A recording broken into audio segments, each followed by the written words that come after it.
ሰላም እንዴት ናችሁ? ዛሬ ደግሞ ይዤላችሁ የመጣሁት የኔ መሰለ ቆንጆ ጣፋጭ ነው። በሁሉም ዘንድ በጣም ተወዳጅ የሆነና እንዲሁም ደግሞ ማንኛውም ሰው ማዘጋጀት የሚችል ቀላል እንዲሁም ፈጣን የሆነ ይህን ቆንጆ ኬክ እንዴት እንደሰራ አሳያችኋለሁ። እንዲሁም ስራዬን ስለምትወዱና ሁሌም ስለምታበረታቱኝ የበለጠ እንድሰራ ስለምታደርጉኝ እጅግ በጣም አድርጌ አመሰግናለሁ። እሺ ወደ አሰራሩ ስንሄድ እንደዚህ አይነት ሰፋ ያለ ሳህን እናዘጋጃለን። ኬካችን የምናዘጋጅበት ከዛን እንግዲህ እንዲህ የተዘጋጀ የቾኮላት ኬክ ያስፈልገናል። እናንተ ከፈለጋችሁ ቤት ውስጥ ማዘጋጀት ትችላላችሁ የቾኮላት ኬክ። እኔ ግን ከውጭ ተዘጋጅቶ የሚሸጠውን ከሱፐር ማርኬት ገዝቼ ነው። አንዱን እንደዚህ በእጅ ካደቀቁት በኋላ እንደዚህ እኩል በኩል ካስተካከልኩ በኋላ ከላይ እንዳያችሁት በዚህ መልኩ በስሱ ወተት አርሰዋለሁ ማለት ነው። ከዛን እሱን ወደ ጎን ካስቀመጥኩ በኋላ አሁን ክሬሙን እናዘጋጃለን። ክሬሙን ለማዘጋጀት ሰፋ ያለ ሳህን ካዘጋጀን በኋላ እዚህ እንደምትመለከቱት ሁለት ግሽጣ ያስፈልገናል፣ ወይም ይሄኛው ክሬም ማለት ነው።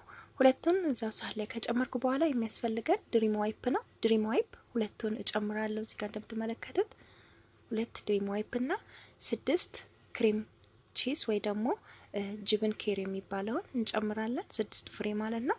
እሱን ከጨመርኩ በኋላ የሚያስፈልገን 1/3 ወይም ደግሞ ሩብ ኮብ ኮንደንስ እንጨምራለን ማለት ነው። እሱን ከጨመርን በኋላ እዚህ ጋር እንደምትመለከቱት በዚህ ማሽን በደንብ አድርገን ለ2 ደቂቃ ያህል አንድ ላይ መተዋለን። በደንብ አድርገን እናዋህዳለን ማለት ነው ለ2 ደቂቃ ያህል። ከ2 ደቂቃ በኋላ እንደምትመለከቱት ክሬማችን በዚህ መልኩ ቆንጆ ሆኖ ተዋህዶልናል ማለት ነው። ልክ እንደዚህ ሲሆንልን የውፍረቱ መጠን እንደምታዩት አሁን ቅድም አርስን ያስቀመጥ ነው የቾኮላት ኬክ ላይ ከላይ እናደርጋለን ማለት ነው። እንግዲህ ይህንን ክሬም ለብዙ አይነት ኬክ መጠቀም ትችላላችሁ። እንደዚህ አዘጋጅታችሁ በጣም ነው የሚጣፍጠው። በጣም ቆንጆ ቴስት ነው ያለው። ከዛም በዚህ መልኩ እኩል በእኩል በማንኪያ እንደዚህ እናስተካክላለን። ክሬሙን ካደረግን በኋላ የሚያስፈልገን ብስኩት ነው። ማንኛውንም አይነት ብስኩት መጠቀም ትችላላችሁ። መጀመሪያ ወተት እዚህ ጋር በሳህን ካዘጋጀን በኋላ ብስኩቱን እንደዚህ ወተት ውስጥ እየነከረን ከዛን ከክሬሙ ላይ እናደርጋለን ማለት ነው። እዚህ ጋር እንደምትመለከቱት ከላይ እንደዚህ ብስኩቱን እናደርጋለን። በማንኛውም አይነት ብስኩት መጠቀም ትችላላችሁ። እንደዚህ ከደረደርን በኋላ የሚያስፈልገን የጋላክሲ ቾኮላት ነው ማለት ነው። ጄላክሲ ይሄኛው። ከዛን 3ቱን እሽግ ነው የተጠቀምኩት። እዚህ ጋር ከአንድ ግሽጣ ጋራ አንድ ግሽጣ ቅድም ለክሬሙ ለኬኩ የተጠቀምኩት አለ አይደለ ግሽጣ፣ እሱን አንዱን ጣሳ ማለት ነው ኦቨን ውስጥ አስገብቼ ነው አንድ ላይ አቀለጥኩት ማለት ነው። ከዛን እንግዲህ ከላይ እንደዚህ እንደምትመለከቱት ከላይ እናፈሳለን ማለት ነው ቾኮላቱን። በዚህ መልኩ እኩል በእኩል አድርገን እናስተካክላለን።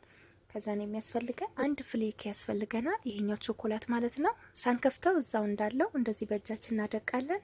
ካደቀቅን በኋላ ከላይ እናሰንሳለን ግማሹ ማለት ነው። ከፈለጋችሁ ሙሉ መጨመር ትችላላችሁ።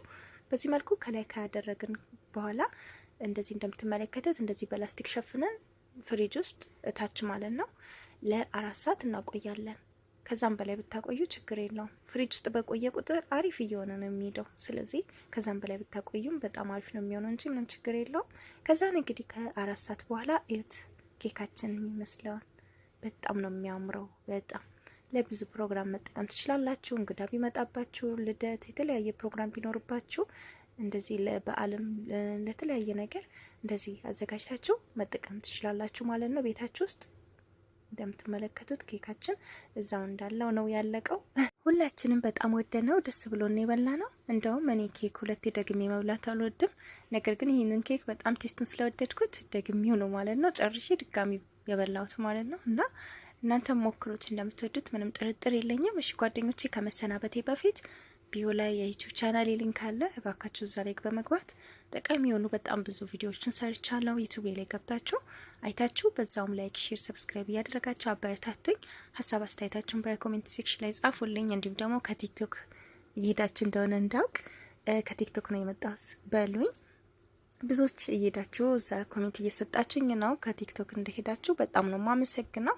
ለምትሰጡኝ አስተያየት፣ ለምታበረታቱኝ፣ የበለጠ እንድሰራ ለምታደርጉኝ እጅግ በጣም አድርጌ አመሰግናለሁ። እሺ የዛሬው ጠቃሚ ቪዲዮ ይህን ይመስል ነበረ። እስከ መጨረሻው ስለተከታተላችሁኝ እጅግ በጣም አድርጌ አመሰግናለሁ። በቀጣይ በሌላ ቪዲዮ እስክንገናኝ ሰላም ሆኑልኝ። ባይ ባይ።